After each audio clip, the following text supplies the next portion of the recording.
शिव शक्ति आध्यात्म पीठ में आप सभी का स्वागत है। एक प्रश्न था, क्या मांसाहार करना उचित है? इस प्रकार के प्रश्न कई बार पूछे जाते हैं। उनके संबंध में अपने अपने तर्क हैं, अपने अपने मत हैं। क्या कोई जीव आपका भोजन बन सकता है? इसका उत्तर आपको प्रकृति में खोजना है, अपने विवेक को उपयोग में लाते हुए। क्या किसी जीव का सेवन आप कर सकते हैं अपने जीवन को चलाने के लिए? परमात्मा ने सृष्टि में जब भी जीव की उत्पत्ति की है, उसमें एक प्राकृतिक रूप से गुण दिया है, आत्मरक्षा का। कोई सा ऐसा जीव आप ढूंढ लें जिसमें आत्मरक्षा का गुण ना हो, ऐसा कोई जीव नहीं है प्रकृति में। छोटा जीव, बड़ा जीव, जल में रहने वाला, वायु में, आसमान में रहने वाला, जमीन पर चलने वाले, कोई सा भी जीव हो, भूमि के अंदर रहने वाले, हर जीव के अंदर आत्मरक्षा गुण है। यदि परमात्मा ने ये गुण जीव में प्रदान किया है तो परमात्मा की इच्छा है कि वो जीवित रहे, तभी तो उसमें एक गुण दिया गया है कि वो जीवित रहे। अन्यथा उसमें एक गुण पैदा नहीं होता कि वो जीवित रहे। अगर परमात्मा चाहते हैं कि कोई जीवित रहे तो फिर आप कौन होते हैं उसे नष्ट करने वाले? परमात्मा की इच्छा के विरुद्ध जाके आप कैसे कर सकते हैं? अब आप देखें कि आत्मरक्षा के गुण को आप बहुत छोटे में न लेके उसको विस्तृत रूप से समझें तो आपको प्रतीत होगा कि दिन प्रतिदिन, पल पल आपको ये गुण का उपयोग करना पड़ता है।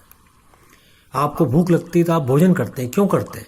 क्योंकि आप जीना चाहते हैं, जिंदा रहना चाहते हैं। जिंदा रहने के लिए भोजन करते हैं। अगर भोजन नहीं करेंगे तो मर जाएंगे। आप अपनी रक्षा करना चाहते हैं, इसलिए भोजन करते हैं, पानी पीते हैं, सब इसलिए करते हैं कि आप अपनी रक्षा कर सकें। तो जब आप भोजन करते हैं तो जहां से आपको भोजन मिलता है, जो भोजन आपको प्रदान करता है, वो आपका रक्षक हो गया।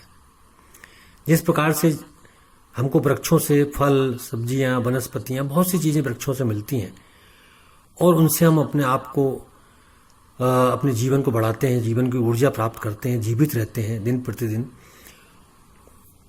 और इसलिए हम वृक्षों को कहते हैं कि वृक्ष हमारे मित्र हैं, उनकी रक्षा करो। वृक्षारोपण में कई कार्यक्रम होते हैं और वृक्षों का हम देखभाल करते हैं, उनकी सेवा करते हैं, क्योंकि वो हमारी रक्षा करते हैं, हमको भोजन देते हैं, हमारे जीवन को बचाते हैं। वो हम उन्हें नष्ट नहीं करते। और बहुत से लोग समझाई दी जाती है वृक्षों को नष्ट नहीं करें, काटे नहीं। तो वृक्ष आपके मित्र हैं क्योंकि वो आपकी रक्षा करते हैं। परंतु पशु को आप खा लेते हैं, आपको लगता है कि वो आपके मित्र नहीं है, वो आपकी रक्षा नहीं कर रहे।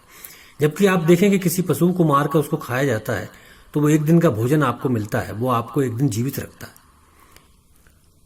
तो उसको आपने खा लिया, जिस जीव को आपने खा लिया, जिसने आपको जीवन दिया, जिसने आपकी एक दिन की रक्षा की आपके जीवन की, और उसको आपने मार दिया। क्या दिया आपने उसको? और ऐसा नहीं है कि पशु आपका मित्र नहीं है। आप देखेंगे कि प्रकृति में निरंतर संचालन के लिए परमात्मा ने अपने असंख्य सेवक उत्पन्न किए हैं, जो कहीं ना कहीं अपना योगदान देते रहते हैं। उनका जन्म होता है और अपनी आयु पूर्ण करने तक वो अपना कार्य करते रहते हैं और उनके उस कार्य से प्रकृति में संचालन निरंतर बना रहता है।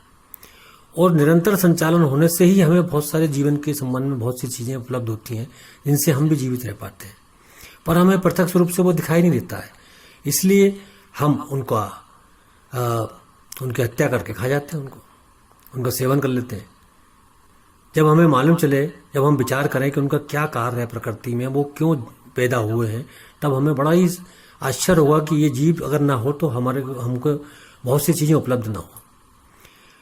तो इस तरह से अपने विवेक को जब जगाते हुए जब हम पूरी तरह प्रकृति के रहस्यों को जानने का प्रयास करेंगे तो हमें लगेगा कि हाँ, उत्पन्न हर जीव, चाहे वो भयानक प्रकृति स्वरूप का हो या बेसेला हो, कैसा भी हो, वो हमारा मित्र ही है। अगर वो ना हो तो प्रकृति में एक फला चीज उपलब्ध नहीं होगी या निरंतरता ही खत्म हो जाएगी। तो इन सब चीज़ों को जब आप विचार करेंगे तो निश्चित रूप से आपको लगेगा कि परमात्मा ने आपको भोजन के लिए उपलब्ध जो संसाधन कराए वही आपका भोजन है। आप वृक्ष को देखें, अब किसी जीव को देखें। जीव को जब मारने जाते हैं, जब उसको पकड़ते हैं, किसी मुर्गे को पकड़ के देखिए आप, जब पकड़ने से पहले कितना भागता है, उसको पकड़ना बड़ा मुश्किल होता है। अगर वो आपका भोजन होता तो आपसे भागता क्यों? आसानी से आपके हाथ आता, आराम से आपके सामने आता कि लो मुझे भोजन करो, परमात्मा ने आपके लिए मुझे भेजा है। ऐसा नहीं ना, उसमें आत्मरक्षा का गुण है। वो भागता है आपसे, अपने आप को बचाता है, तो वो आपका भोजन कैसे हो सकता है? किसी वृक्ष के पास आप जाते हैं तो वृक्ष आपको देख के भागता नहीं है।